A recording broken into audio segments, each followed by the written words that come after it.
আমার ষষ্ঠী সবাইকে। আজকে তো ষষ্ঠী শুরু হয়ে গেল, ব্লগ করবো না, ওই জন্য আমার বলছে শুধু ব্লগ করে।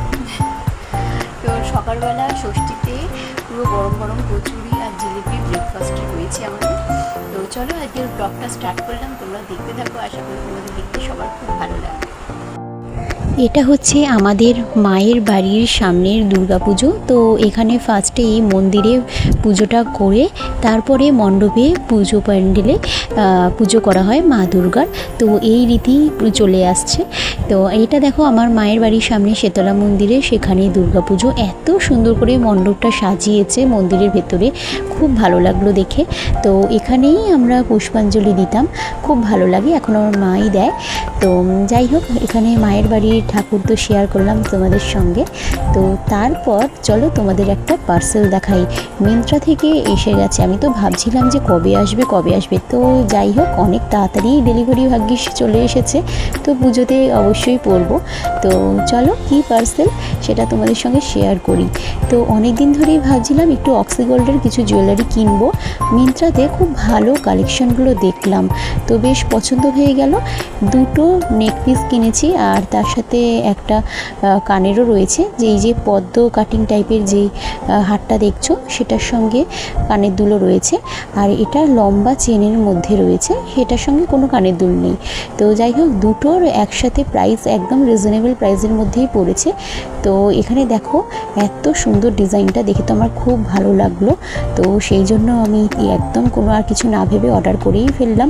তো কুর্তির সঙ্গে কিংবা সুন্দর ভালো বেশ চুড়িদারের সঙ্গে বেশ মানানসই, এমনকি শাড়ির সঙ্গেও খুব ভালো লাগবে। এই ধরনের জুয়েলারি আমি ফার্স্ট পরছি, তো এর আগে সেরকম ট্রাই করিনি। তো দেখেছি অনেকেই পরে আজকাল, তো দেখতে তো খুবই ভালো লাগে। আর এখানে দেখো কি সুন্দর একটা ছোট্ট করে একটা গণেশ ঠাকুরের মূর্তি। তো তারপরে এই নেকলেসটা, তো এই হারটা প্রায় একটা চেনের মধ্যেই লকেটটা, তো বেশ সুন্দর, পুরো একটা লং টাইপের এটা। আর আরেকটা যেটা পদ্ম কাটিংয়ে দেখালাম সেটা একদম পুরো গলায় চিকের মতো। তো দুটোই বেশ আমার পছন্দ হয়েছে। তো একদম রিজনেবল প্রাইসের মধ্যে তোমরা মিন্ত্রায় দেখতেই পারো, তো খুব সুন্দর। আর এখানে দেখো আজকে আমাদের ষষ্ঠীতে নিরামিষ হবে, এখানে পোলাও করব, আর কৃষ্ণা দিয়ে এসে করবে আলুর দম। তো এই ছোটো আলুর দম নিয়ে আসা হয়েছে, তার সঙ্গে আদা টমেটো দিয়ে করা হবে নিরামিষ আলুর দম। খেতে তো জাস্ট দুর্দান্ত লাগে। তো যাই হোক, আর এখানে দুপুরবেলার খাবারটা তোমাদের সঙ্গে এখানে কি রান্না করছি সেটা তো শেয়ার করলাম। তো তারপর সন্ধ্যেবেলার দিকে আমরা একটু বেরিয়েছিলাম। তো একদম কাছের পিঠের মধ্যে এই বছর সেরকম কোথাও দূরে গিয়ে ঠাকুর দেখার অতটা কোনো প্ল্যান নেই। তো একদম পাড়ার কয়েকটা ঠাকুর দেখেছিলাম। তো বিশেষ করে অমির জন্যই, অমি অনেক জোর করছিল বলে সেই জন্য আমরা রেডি হয়ে গেছি। এই যে বিকেলবেলা, সন্ধে হয়ে গেছে, বিকেল নয় সন্ধে হয়ে গেছে। তো সন্ধেবেলা বেরিয়েছিলাম। এই যে আমাদের একদম বাড়ির সামনেই যে মাতৃ প্রতিমা এত সুন্দর, এখানেই আমরা পুষ্পাঞ্জলি দিই আমি বিয়ের পর। তো আমার শ্বশুরবাড়ির সামনেই পুজো এটা। তো এখানে এত ভালো, এত মায়ের মুখটা, প্রত্যেকটা ঠাকুরের মুখই অপরূপ সুন্দর। আর এখানে দেখো অমি দাঁড়িয়ে পড়েছে, একটু ছবি টবি তুলতে বলছে। আর এখানে তারপরে আমরা একটু গেলাম, একটু আশেপাশে পাড়ায় একটু ঠাকুর দেখলাম। তো হাতে গুনে ওই 3 থেকে 4টে প্যান্ডেল যা চোখে পড়লো দেখলাম। তো বেশ ভালো লাগছে। তো চারিদিকে খুব সুন্দর করে আলো টালো দিয়ে সাজিয়েছে। তো অমি তো খুবই এক্সাইটেড, আর বিশেষ করে অমির জন্যই মেনলি আসা। তো আর এখানে দেখো, এখানেও আমাদের বাড়ির সামনে আরেকটা পুজো হয়, সেখানে এত সুন্দর করে রাজবাড়ি স্টাইলে পুরো সাজিয়েছে প্যান্ডেলটা, এত ভালো লাগছে। তো খুব সুন্দর, মাতৃ প্রতিমা অপরূপ সুন্দর হয়েছে, খুব ভালো। আর এখানে অমিরও বেশ অনেক ভালো ভালো কয়েকটা ছবিও তুলে দিয়েছি, আমরাও তুলেছি অনেক পিকচার।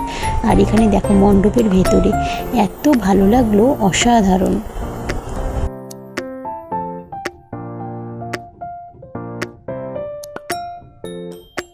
এটা আমাদের কাঁঠাল বাগানের যে দুর্গোৎসব আছে সেটাই। তো ফার্স্টেরটা যেটা দেখালাম সেটা এন্টালি সংঘের পুজো, আর এটা হচ্ছে কাঁঠাল বাগানের। তো অনেক জায়গা থেকে প্রাইজও পেয়েছে, সব সাজিয়ে রাখা ছিল দেখলাম। তারপরে গেলাম আনন্দপালিতে। তো আনন্দপালিতে এই ঠাকুরটা বেশ বড় করে পুজো হয়, অনেকে আসে উদ্বোধন করতে। তো এত সুন্দর লাগলো এই প্যান্ডেলটাও, যে কি বলবো, প্রত্যেকটা প্যান্ডেলই এখনকার দিনে এত সুন্দর করে করে, এমনকি মাতৃ প্রতিমাও অসাধারণ, খুব সুন্দর লাগছিল। তো ভিডিওগুলো একটু তুললাম যাতে তোমাদের সঙ্গে একটু শেয়ার করতে পারি, আর খুব ভালো লাগলো।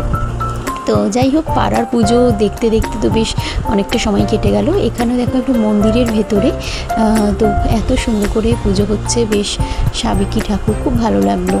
তো এখানে তারপরে কিছু একটু ঘুরে টুরে তারপরে ওমি একটু বায়না করছিল আইসক্রিমের জন্য, তো ওমি আর আমি মিলে আইসক্রিম নিয়ে নিয়েছি। তো আজকের মতো ব্লগ এখানেই এন্ড করলাম। আজকের ষষ্ঠীর পুজো খুব ভালো কাটলো। তো তোমাদেরও কেমন কাটলো অবশ্যই কিন্তু জানিও। আমাদের পুরো পাড়ায় পাড়ায় পুজো পরিক্রমা হলো, তো প্যান্ডেল হপিং যাকে বলে, পাড়ায় প্যান্ডেল হপিং, তো বেশ ভালো লাগলো। তো চলো আজকের ব্লগ এখানেই এন্ড করলাম। তো আবার দেখা হবে নেক্সট ব্লগে। সবাই খুব ভালো থেকো, গুড বাই। সবাইকে জানালাম আবার শুভ শারদিয়া।